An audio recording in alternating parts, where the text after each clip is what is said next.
한 주간 있었던 정치 이슈를 콕콕 집어서 정리해 드리는 순서 주간 이슈픽 코너입니다. 김지수 아나운서 나와 있습니다. 안녕하십니까? 네, 안녕하십니까? 네, 첫 번째 이슈픽부터 바로 가볼까요? 네, 함께 보시겠습니다. 오염수 공방 끝까지 간다가 오늘 첫 번째 이슈픽입니다. 네. IAEA의 최종 보고서가 발표가 됐고요. 또 오늘 이제 우리 정부의 자체 보고서도 발표가 됐는데요. 이러면서 여야가 더욱더 이 극강의 대치를 이어가고 있습니다. 그렇군요.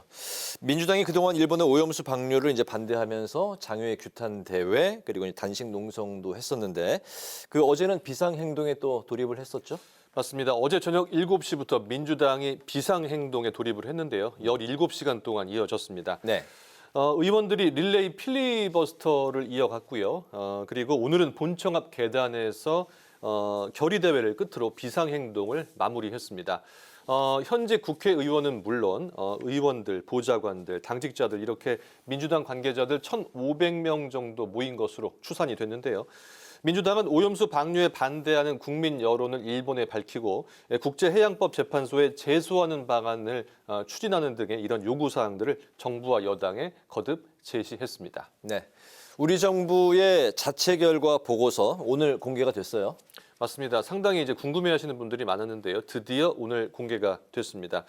지난 2년 동안 조사를 한 우리 정부의 그 조사 내용과 더불어서 최근에 이제 후쿠시마 시찰단이 일본을 다녀오지 않았습니까? 네. 그 결과까지 포함된 최종 우리 정부의 보고서인데요. 보고서는 일본의 오염수 처리 계획이 국제 기준에 부합한다 이렇게 결론을 내렸습니다. 네. 방사성 물질의 총 농도가 해양 배출 기준을 충족을 하고요. 그리고 삼중 수소의 경우도 더 낮은 수준의 목표치를 달성하고 있다는 점 이런 점들을 결론의 이유로 제시를 했습니다. 네, IAEA의 최종 보고서 그리고 우리 정부의 자체 결과 보고서도 일본의 손을 들어주면서 여야 공방이 한층 더 격화되고 있죠. 그렇습니다. 민주당 어제부터 이어졌던 오늘 아침까지 이어졌던 밤샘 농성을 마치고 오늘 최고위에서도 공격을 이어갔고요. 또 다음 주에 예정된 이 나토 정상회의에서 윤석열 대통령이 기시다 총리에게 일본 총리에게 반대 입장을 분명히 해야 한다고 강조를 했는데요. 네. 우리 국민의 85%가 오염수 방류에 반대를 하고 있다는 점을 일본에 밝히면서 이 해양 투기 반대를 좀 단호하게 선언을 해야 된다 이렇게 주장을 했고요. 윤석열 정부가 존중해야 되는 것은 IAEA 보고서와 일본 국민이 아니라 바로 우리 국민이라며 공세를 이어갔습니다.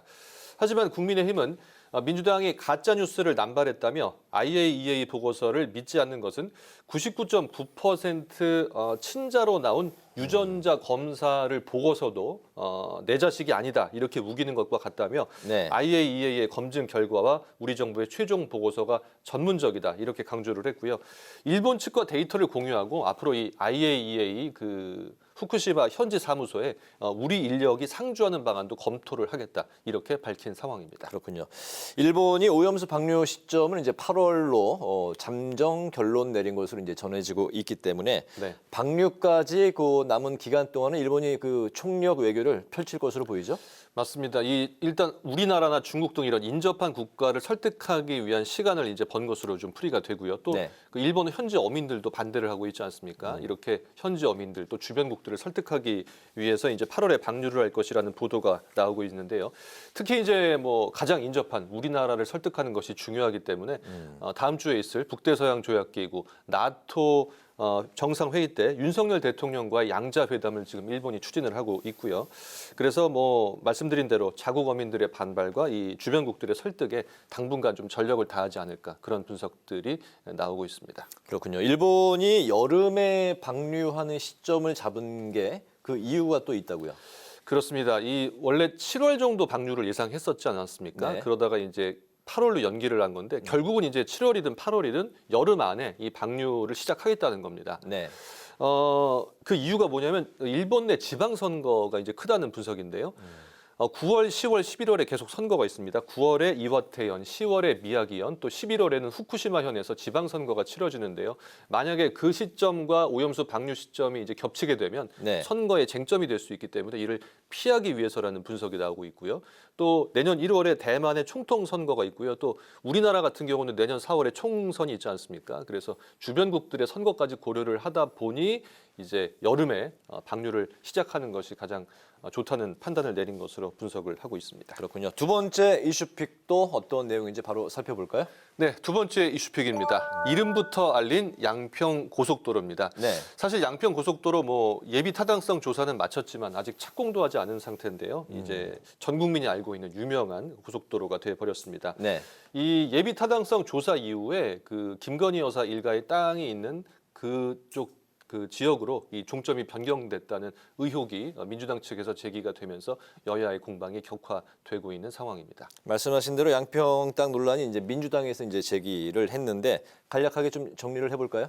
네, 그 예비 타당성 조사가 2021년 4월에 이루어졌습니다. 네. 예비 타당성 조사가 끝났는데 윤석열 대통령이 대통령에 당선된 이후 갑자기 종점이 변경됐다는 주장이 민주당 측에서 나온 겁니다. 그 위치를 보면 이 새로 종점이 된 그 양평군 강상면 바로 옆에 김건희 여사 일가의 가 소유한 땅이 있다는 건데요. 12개 필지 22,000제곱미터로 뭐 축구장 한 3개 정도 크기라는 얘기가 나오고 있습니다. 네.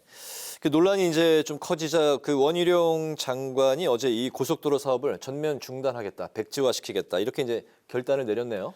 그렇습니다. 원희룡 장관 사실상 이제 백지화를 선언을 한 것입니다. 이번 사업 자체를 이 해당 고속도로는 노선 검토뿐 아니라 이 도로 개설 추진 자체를 이 시점에서 전면 중단하겠다 이렇게 네. 밝힌 건데요. 김건희 여사의 땅은 이 가족의 선산이 있는데 어떻게 개발을 하겠냐? 의혹을 제기한 민주당의 국력을 낭비할 수 없다며 전면 중단하게 된 배경을 설명했습니다. 특히 노선에 관여한 사실이 있다면 장관직뿐 아니라 이 정치 생명도 걸겠다고 밝힌 상황입니다. 네. 어제 원희룡 장관이 상당히 이제 격앙된 어조로 이 고속도로 사업을 전면 백지화하겠다 이렇게 이제 밝혔는데 바로 이걸 두고 여야가 또 이걸 두고 이제 격한 공방을 벌이고 있어요. 맞습니다. 일단 원희룡 장관은 이번 결정이 대통령과 상의하지 않은 독자적 결정이었다고 밝혔는데요. 국민의힘은 이 백지화를 민주당의 잘못으로 돌렸습니다. 양평의 양자만 나오면 김건희 여사와 연관지어서 가짜 뉴스를 퍼뜨리고 악의적인 선동을 한다며 민주당을 비판했는데요. 중요한 국책 사업이 가짜 뉴스로 중단이 되면서 지역 주민들이 피해를 보게 됐다는 겁니다. 하지만 민주당은 종점이 김건희 여사 일가의 토지 인근으로 무리하게 변경이 된 것은 의혹이 생길 만한 상황이다며 해명을 요구했는데요. 누가 왜 변경을 했는지 진실을 밝혀라. 이렇게 촉구를 했고요. 원희룡 장관을 향해서도 양평 군민들에게 사과하고 원 장관이 백지화 선언을 다시 백지화해야 된다. 이러면서 사업 재개를 주장했는데요.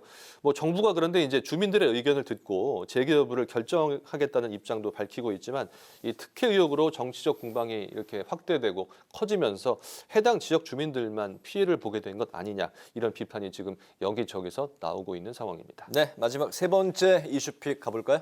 네. 세 번째 이슈픽입니다. 민주유공자 범위 확대되나입니다. 네. 이번 주 정무위 소위에서 민주유공자법안이 통과를 했거든요. 통과를 하면서 민주유공자의 범위를 놓고 지금 여야가 대립을 하고 있는 상태입니다. 네. 7월 국회도 여야 입법 대치가 이제 극에 달할 것으로 전망이 되고 있네요.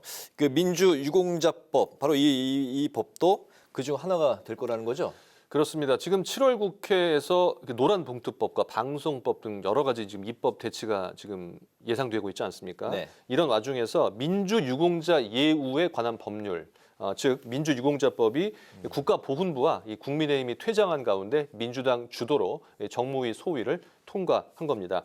현재는 4.19 혁명과 5.18 민주화 운동 이 두 가지와 관련된 희생자들이 법적 민주유공자로 돼 있고요. 다른 민주화 운동은 관련자로 분류가 돼서 일회성 보상만 받는데요. 민주화 운동 관련자도 유공자가 될 수 있게 하는 내용을 담은 것이 바로 이번에 정무위 소위를 통과한 민주유공자법입니다. 네. 이 법안에 대해서도 여야가 이제 대치하면서 그 입법 전쟁을 예고하고 있네요. 그렇습니다. 여권에서는 이 법안이 이 운동권을 위한 셀프 특혜법이라고 비판을 하고 있고요. 하지만 이 야당은 특혜가 아니다 이렇게 반박을 하고 있는데요. 국민의힘 이 법안은 대표적인 공안 사건이자 반국가 단체로 판결받은 난민전 사건 그리고 부산 동의대 사건을 4.19 혁명이나 또 5.18 민주화 운동과 동등한 유공행위로 인정받게 하려는 것과 다름이 없다고 주장을 했고요. 또 2021년 문재인 정부 때도 이 민주유공자법을 추진하려다가 운동권을 위한 셀프 특혜법이라는 비판에 부딪혀서 멈췄다 이렇게 공격을 했습니다. 하지만 민주당은 이 처음 발의를 했을 때는 자녀의 대입 특별 전형을 신설하고 정부나 공공기관에 취직을 할 때 가산점을 주는 내용이 포함돼 있었는데 수정안에는 교육과 취업, 대출 같은 이런 특혜들은 삭제가 됐기 때문에 문제가 없다 이런 주장인데요. 앞으로 민주당이 이 법안을 밀어붙인다면 국민의힘이 윤 대통령에게 거부권 행사를 요청하겠다는 입장에서 민주유공자법이 다른 앞서 말씀드린 노란봉투법 또 방송법과 더불어서 이 전국의 또 다른 뇌관이 되지 않을까 이런 관측들이 나오고 있는 상황입니다. 그렇군요. 오늘 주간 뉴스픽은 여기까지 듣겠습니다. 김지수 아나운서 수고 많았습니다. 네, 고맙습니다.